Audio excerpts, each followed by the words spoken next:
हाय guys, अस्सलाम वालेकुम all of you. I hope Allah ताला के फजल करम से आप सब लोग ठीक ठाक होंगे अपने घरों में और रोज़े भी रख रहे होंगे। अल्लाह ताला हम सबको अपनी अमान में रखे। तो आज हम बनाने जा रहे हैं सरदाई, जिसको ठंडाई भी कहते हैं। गर्मी का बेहतरीन तोड़ है। चूँकि रमज़ान चल रहा है तो ये इफ्तार का एक बेहतरीन और स्पेशल ड्रिंक भी इसको कह सकते हैं, जो स्टमक को ठंडक भी देगा और सारे दिन की एनर्जी भी बहाल करेगा। स्पेशल ड्रिंक इसको इसलिए कहते हैं कि इसमें हम स्पेशल किस्म के इंग्रेडिएंट्स शामिल करेंगे। और मज़े की बात यह है कि इसको 20 डेज से 1 मंथ तक आप कैसे फ्रीज़ कर सकते हैं वो भी बताएंगे आपको, क्योंकि डेली अफ्तारी में इतना टाइम नहीं होता कि इसको बनाया जाए। आप एक ही बार बनाकर उसको 1 मंथ तक फ्रीज़ कर सकते हैं। ये वीडियो काफ़ी इंफॉर्मेटिव है, इसलिए इसको एंड तक ज़रूर देखें। रमज़ान के स्टार्ट में जब आप रोज़े रख रहे होते हैं तो इतना फील नहीं होता, बट जब आप थ्रू आउट रोज़े रखते हैं तो वीकनेस फील होती है, टायर्डनेस फील होती है, जैसे बॉडी बेहिस्सो हरकत हो गई है। तो साथ साथ उसका तोड़ भी निकालना चाहिए हेल्दी किस्म के ड्रिंक बनाकर। मोस्टली हम सब की यही आदत होती है अफ्तार में दूध सोडा पीने की। अगर आप ये जान लें कि दूध सोडा, वो भी इफ्तार के टाइम जब आपका स्टमक बिल्कुल खाली होता है, कितना नुकसानदेह है, तो आप कभी भी दूध सोडा यूज़ ना करें। आप बोर तो हो रहे होंगे कि रेसिपी की बजाय ये कौन सी बातें स्टार्ट कर दी हैं, बट ये इन्फॉर्मेशंस भी आप लोगों के साथ शेयर करना लाजमी था कि दूध में हम जिस ब्रांड का भी सोडा यूज़ कर रहे होते हैं वो दूध के विटामिन्स और मिनरल्स का बेड़ा गर्क कर देता है। दूध के मुतालिक कहा जाता है कि बोन्स के लिए बहुत ही अच्छा होता है। जब सोडा मिक्स कर दिया जाता है इसमें तो ये हड्डियों को भुरभुरा कर देता है। दूध और सोडे का ये अजीब कॉम्बिनेशन बॉडी के लिए सबसे ज़्यादा ख़तरनाक चीज़ है। सब इसको गर्मी का तोड़ समझकर धड़ाधड़ पी रहे होते हैं। ये गर्मी की तोड़ की बजाय हमारी हड्डियों का तोड़ साबित होता है, क्योंकि जितने भी कोल्ड ड्रिंक्स होते हैं ये कार्बोनेटेड होते हैं। इनमें एक तो कार्बोनिक एसिड होता है प्लस फॉस्फेट, और एक बोतल में 50 ml के करीब कैफीन होती है, प्लस शुगर की मकदार बहुत ज़्यादा होती है, जो सेहत के लिए बहुत ख़तरनाक हद तक नुकसानदेह है। इनका कॉम्बिनेशन जब दूध के साथ बनता है तो ये इंग्रेडिएंट्स दूध की सारी कैल्शियम को अब्जॉर्व कर लेते हैं और अब दूध जो है वो अफादियत से खाली हो जाता है। कोल्ड ड्रिंक्स और सॉफ्ट ड्रिंक्स की अपनी कोई अफादियत नहीं होती, सिर्फ वक्ती मज़ा और तस्कीन देते हैं। लेकिन अब कैल्शियम और फास्फोरस का 1:1 रेशो होना चाहिए हमारे खून में, यानी दोनों का तनासब जो है वो खून में बैलेंस होना चाहिए। जब खून में कैल्शियम की मिकदार कम हो जाती है तो हमारा दिमाग फौरी इंस्ट्रक्शन जारी करता है, जो हड्डियों में कैल्शियम मौजूद होती है वो खींच लेता है खून में कैल्शियम को पूरा करने के लिए। अब हड्डियों वाला कैल्शियम इधर इस्तेमाल हो जाता है, तो इसलिए हड्डियों का कैल्शियम आहिस्ता आहिस्ता कम होना शुरू हो जाता है जब आप इस ड्रिंक को थ्रू आउट लेते हैं। तो ये अहम किस्म की इंफॉर्मेशन शेयर करना ज़रूरी था। अब आते हैं अपने टॉपिक की तरफ। मैं चूँकि 20 डेज़ के लिए बना रही हूँ तो मैंने 2 कप बादाम लिए हैं, आप अपने हिसाब से ले सकते हैं। 1 कप मैंने पपी सीड यानी खसखस का लिया है, जिसको पोसत भी बोलते हैं। अब बारी आती है हमारे स्पेशल इंग्रेडिएंट्स की। देखा जाए तो सभी स्पेशल हैं। 2 टेबल स्पून हमने फेनल सीड लिए हैं यानी सौंफ। 2 टेबल स्पून हमने 4 मग्ज़ लिए हैं, इनमें तरबूज के बीज भी शामिल हैं। 2 टेबल स्पून के करीब हमने छोटी किशमिश ली है और 10 से 12 दाने हमने काली मिर्च के लिए हैं और 10 दाने के करीब हमने सब्ज़ इलायची ली है। अब इन तमाम चीज़ों को सोक करके रखेंगे 5 घंटे के लिए। आप इनको ओवरनाइट भी भिगोकर रख सकते हैं और चम्मच से अच्छी तरह हिला लें ताकि सारी चीज़ें अच्छी तरह भीग जाएं। बादाम के अलावा बाकी चीज़ों को अच्छी तरह साफ़ करके हम इनको डिस्टिल्ड वाटर में भिगो रहे हैं, क्योंकि यही वाटर हमने ब्लेंडर जार में डालकर इनको ब्लेंड करना है।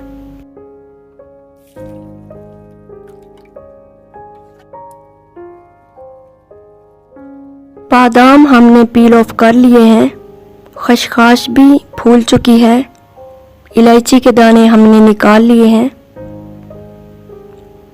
सौंफ और 4 मगज भी अपना पानी ऑब्जर्व कर चुके हैं और सॉफ्ट हो गए हैं।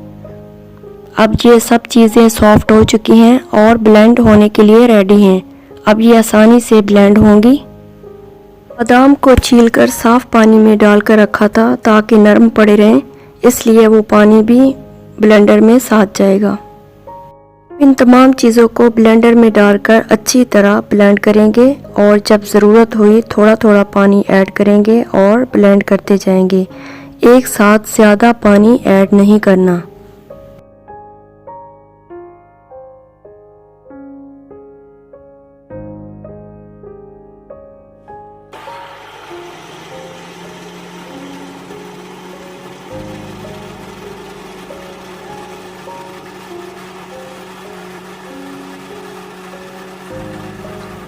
थोड़ा सा पानी और ऐड करेंगे क्योंकि काफ़ी गाढ़ा है तो सही तरह ब्लेंड नहीं हो रहा, इसलिए थोड़ा सा और पानी ऐड करेंगे। अब इसको चेक करते हैं कि ये कैसा बना है। तकरीबन रेडी हो चुका है, बट 1 मिनट के लिए और ब्लेंड करते हैं। सरदाई के पेस्ट की कंसिस्टेंसी इतनी थिक ही होनी चाहिए, ज़्यादा पतली नहीं होनी चाहिए। ये हमारा अच्छी तरह ब्लेंड हो गया है, तो इसको अब आइस क्यूब्स में फिल करेंगे और फ्रीज कर देंगे।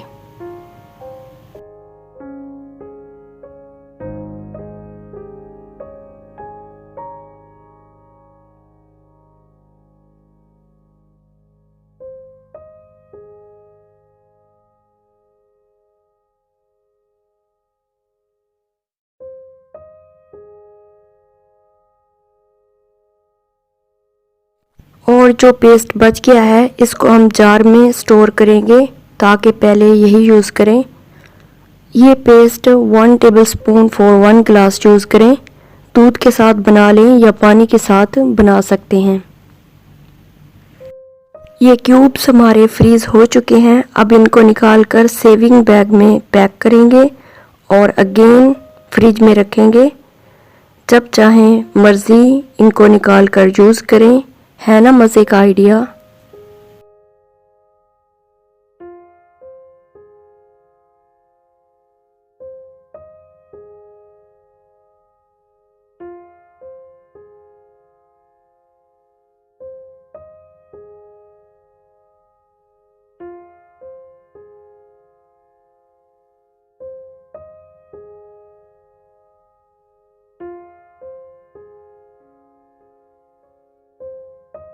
अब नेक्स्ट डे मैं सरदाई बनाने जा रही हूँ। फैमिली ड्रिंक है जो कि 4 से 5 लोगों के लिए है, तो मैं इसमें 6 क्यूब्स डालूँगी जो कि 1 जग बनाना है।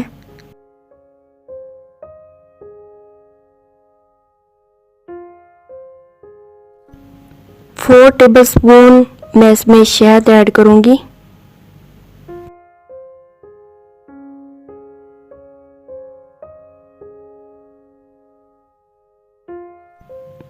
और 4 ग्लास के करीब मैं इसमें दूध ऐड कर रही हूँ।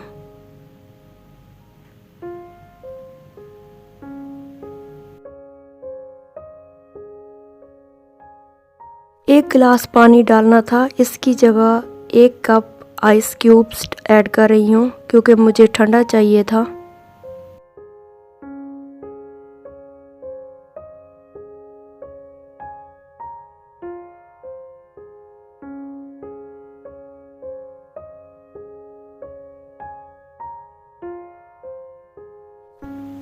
तो रेडी है हमारा मज़ेदार किस्म का सरदाई ड्रिंक।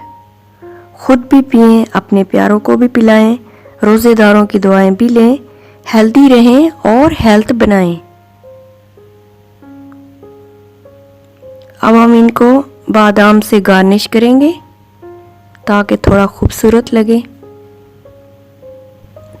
तो व्यूअर्स, अगर आपको ये वीडियो अच्छी लगी है तो वीडियो को लाइक और शेयर ज़रूर करें और चैनल को सब्सक्राइब करना मत भूलें। इतना तो बनता ही है ना, इतनी मेहनत की है मैंने। मुझे अपनी कीमती दुआओं में ज़रूर याद रखें। मिलते हैं एक न्यू इंफॉर्मेटिव वीडियो में। Till then take care and Allah हाफिज़।